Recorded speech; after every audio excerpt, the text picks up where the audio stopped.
The first is that with the Sandover Fluorite acquisition that we completed in November, we are very excited about this. It was discussed as part of the JV discussions with Japan, of course.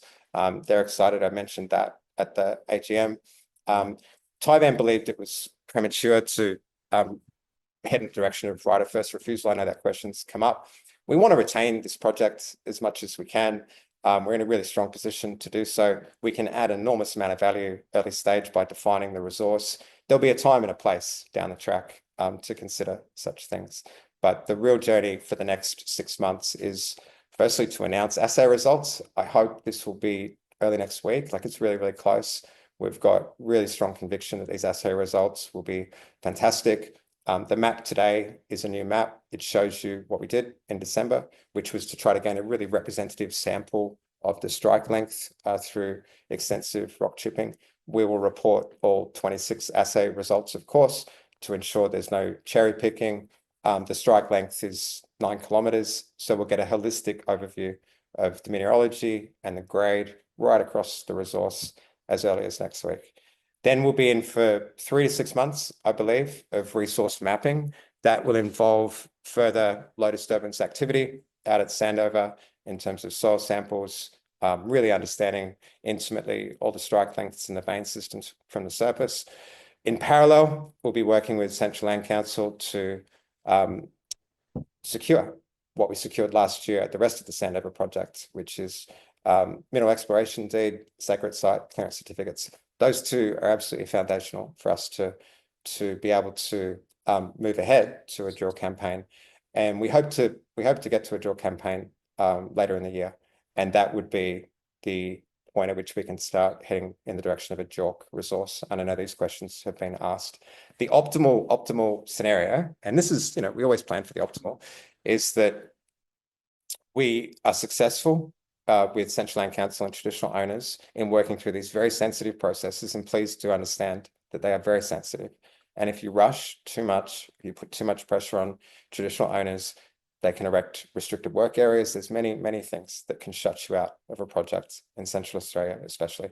So finding that right balance through the first half of the year, including me being out there again, frankly, late January, potentially us doing some community works in some key areas around Alice and around the east of the Sandover complex, east of Aileron, building that trust and goodwill, which is always so characteristic of how we like to operate on country, whilst doing all of the necessary low disturbance activity at Sandover to understand what's there. And that includes, very simply, can I say, size estimates. When we get these grades back and the mineralogy back, you're going to have 2 huge ticks pretty much straight away.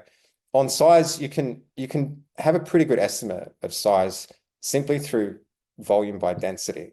We know the specific gravity of calcium fluorite, and we can tell from historic drilling, well, obviously the length and the width of the veins, and in many cases the depth as well. And with those basic statistics, you can get a very good sense of how big this might be.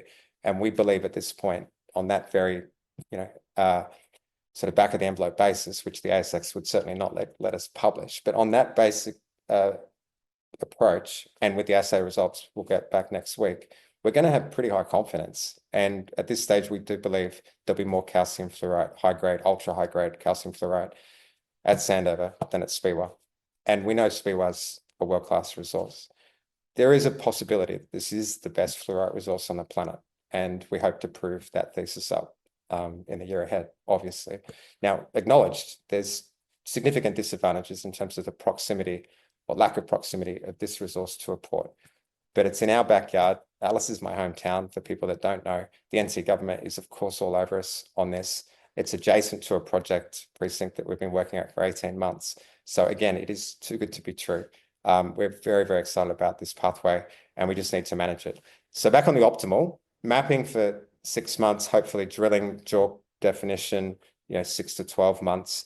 And we want to come off the Speewah Fluorite Project with the project teams having delivered feasibility study, definitive feasibility study. This is our EPCs and the project engineers that we work with. And the ideal is that you've defined your JORC, at some point in the first half of next year.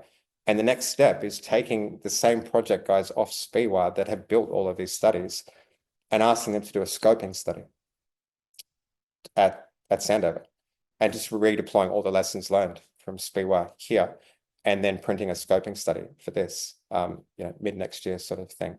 And just really leveraging the capacities and capabilities that we're building at Speewah here.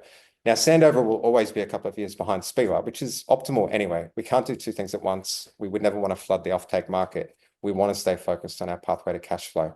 And we're not suggesting Sandover's project economics will be better than Speewah. Speewah's fantastic. And we will face, distinctively higher transit costs at Sandover. We know that, and we know, what those numbers are. But we do believe that the savings we'll have, particularly on processing with a super, super high grade, will be extremely significant. And if the fluorite market globally trends in the way that it has for 15 years, or indeed if there is a price spike because of all the geopolitical stuff that is happening and just the incredible demand from semiconductors and from EV batteries, we're going to be in this, incredible position as the owner of all of Australia's high-grade fluorite to build a second project, with a 2-3 year lag, and have two sources of revenue, and potentially be able to define an export price for an Australian fluorite industry. And to have, 40, 50 years potentially of resource life on our balance sheet. And that's when you're a proper company. You are a very serious company if you're there. So these are both relatively low risk journeys, we believe. This really starts next week. And so what I said before, when I was sort of freestyling at the top, the idea that we've got these catalysts near term, there's 3 or 4, I'd say, in the next month. And this is the first one. We don't have the assay results. We don't know for sure, but we're extremely confident, and we're looking forward to announcing that next week.